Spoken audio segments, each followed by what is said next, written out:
Shalom saudara-saudari yang dikasihi Tuhan Yesus Kristus.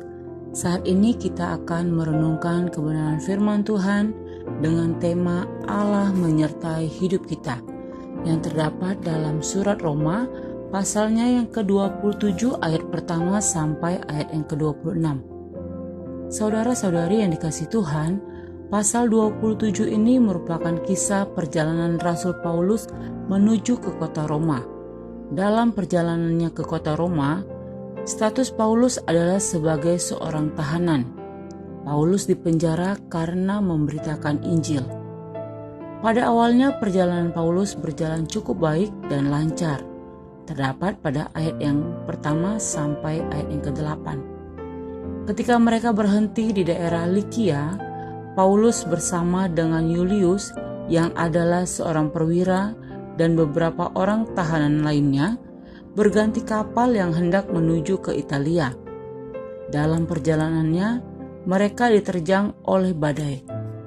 Paulus memperingatkan mereka untuk tidak melanjutkan perjalanan karena akan ada badai besar yang akan mendatangkan kesukaran dan kerugian besar bagi mereka.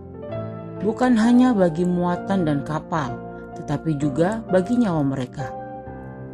Peringatan Paulus ini tidak digubris oleh perwira tersebut. Perwira itu lebih mendengarkan apa yang disampaikan oleh jurumudi dan nahkoda kapal. Kita dapat lihat dalam ayat yang ke-9 sampai ayat yang ke-11. Sementara meneruskan perjalanan pelayaran tersebut, mereka diterjang oleh badai yang ganas, sehingga membuat mereka terdampar.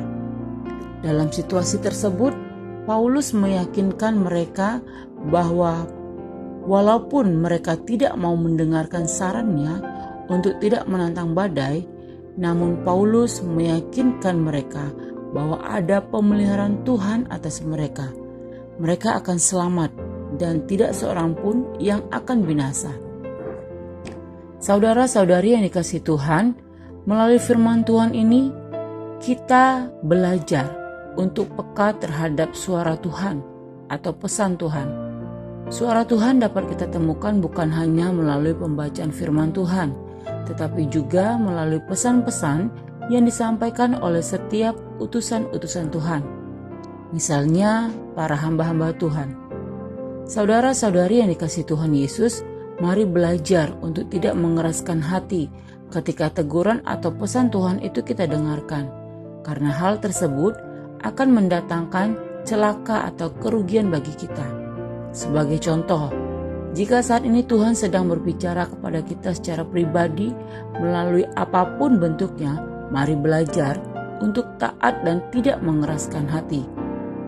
Firman Tuhan ini juga mengingatkan kita bahwa dalam melayani Tuhan, terkadang kita diperhadapkan dengan beberapa tantangan.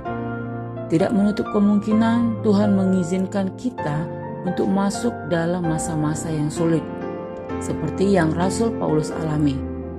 Ketika Paulus melayani Tuhan, dia mengalami banyak tantangan, mulai dari dipenjara sampai mengalami karam kapal.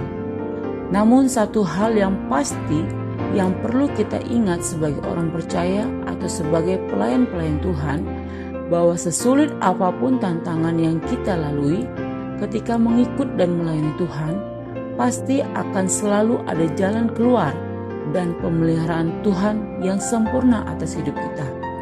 Demikian firman Tuhan. Selamat beraktivitas. Tuhan Yesus memberkati. Shalom.